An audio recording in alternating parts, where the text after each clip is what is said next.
భక్త, నేను నీతో మాట్లాడడానికి వచ్చాను. ఏ కారణం లేకుండా కాదు. నీ మనసులోంచి వచ్చిన పిలుపు నన్ను కదిలించింది. భక్త, కాసేపు మనసు శాంతిగా ఉంటుంది. ఈ క్షణంలో నీవు వినబోయే మాటలు సాధారణం కావు. ఇవి నీ హృదయాన్ని తాకి, నీ ఆలోచనలను మార్చి, నీ జీవితాన్ని ఒక కొత్త దిశలో నడిపించే శక్తి కలిగినవి. నేను శివుణ్ణి, కానీ ఇప్పుడు నీ ముందుకు దేవుడిగా కాక నీ తండ్రిగా వచ్చాను. నిన్ను శాసించడానికి కాదు, నిన్ను అర్థం చేసుకోవడానికి, నీకు మార్గం చూపడానికి ఈ మాటలు చెబుతున్నాను.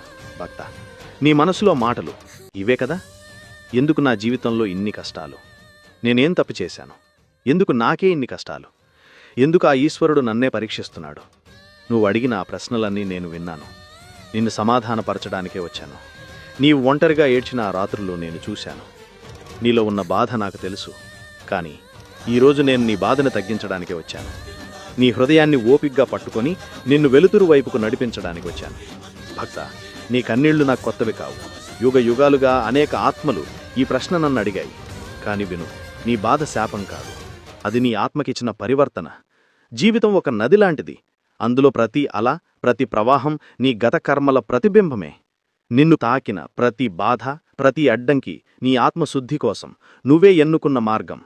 నీకు అనిపించే అన్యాయం నిజానికి నీ ఆత్మను ఉజ్వలంగా మార్చే శివకర్మ. దాన్ని తప్పించుకోవడం కాదు, దాన్ని అర్థం చేసుకోవడం నేర్చుకో. భక్త, నువ్వొకసారి ఆలోచించు. ఒక విత్తనం నేలలో పాతిపెట్టినప్పుడు అది చీకట్లో ఉంటుంది కదా? అది బాధగా ఉంటుంది కదా? అది బాధగా అనిపిస్తుంది, కానీ అదే చీకటి దానిని మొలకగా మారుస్తుంది. అలాగే నీ బాధ కూడా నిన్ను కొత్త రూపంలో పుట్టించడానికి వచ్చిన శక్తి. బాధను ద్వేషించకు, దాన్ని చూసి ఇది శివుని బహుమతి అని స్వీకరించు. ఎందుకంటే ప్రతి కన్నీటి బొట్టులో ఒక జ్ఞానం దాగి ఉంటుంది, ప్రతి కష్టంలో ఒక మార్గం దాగి ఉంటుంది.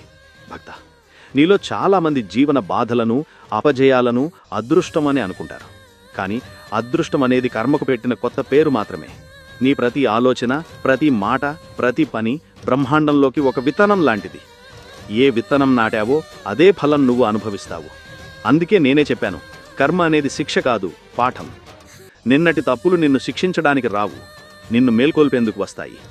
భక్త, పశ్చాత్తాపం అనే దీపం ఒకసారి వెలిగితే నీ గత కర్మల చీకటి కరుగుతుంది. నీ హృదయం నిజమైన పశ్చాత్తాపంతో మారితే శివుడు నీలోనే నివసిస్తాడు. నీ పాపం కడగడానికి గంగ అవసరం లేదు, నీ నిజాయితీ చాలు. నీ మనసు పశ్చాత్తాపంతో నిండితే అది వేల గంగా స్నానాల కంటే పవిత్రం. భక్త, నువ్వు ఎన్ని పూజలు చేసినా, ఎన్ని జపాలు చేసినా మౌనం రాకపోతే శివుణ్ణి తాకలేవు. నా ఆలయం రాతితో కాదు, నీ మనసులోని శాంతితో నిర్మించాలి. నీ ఆలోచనలు నిశ్శబ్దం అవగానే నేను ప్రత్యక్షమవుతాను. బయట ప్రపంచం అల్లకల్లోలంగా ఉంటుంది,